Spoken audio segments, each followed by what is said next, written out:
že nemali žiadne zábrany, že proste kľudne do basy na celý život nevinných ľudí, iba aby získali nejakú špinu možno na Fica alebo niečo na tento štýl. Je to možné.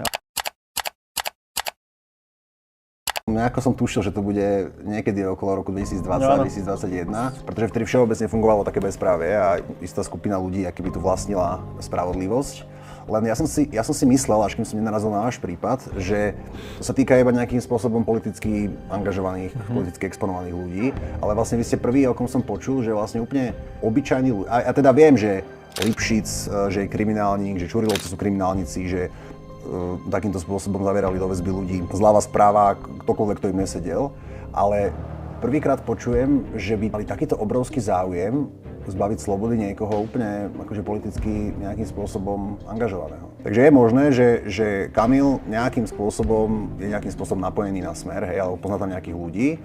Oni mali, a vtedy boli taký ten hon na čarodejnice, takže oni mali podozrenie, že možno by z neho vedeli niečo dostať. Tak celé toto vykonštruovali, aby ho kvázi možno zlomili, aby niečo porozprával? No určite. A absolútne im nezabránilo, akože že kvázi, že úplne, že nemali žiadne zábrany, že proste kľudne do basy na celý život nevinných ľudí, iba aby získali nejakú špinu možno na Fica alebo niečo na tento štýl. Je to možné, ale zase do toho nevidíme. Neviem. Ani sme sa nikdy ako o tomto nebavili. O tomto konkrétnom, že čo sa jeho pýtali, alebo mňa, operatívci, tak to sme si povedali, hej, s Kamilom, ale viac som sa nikdy nepýtal.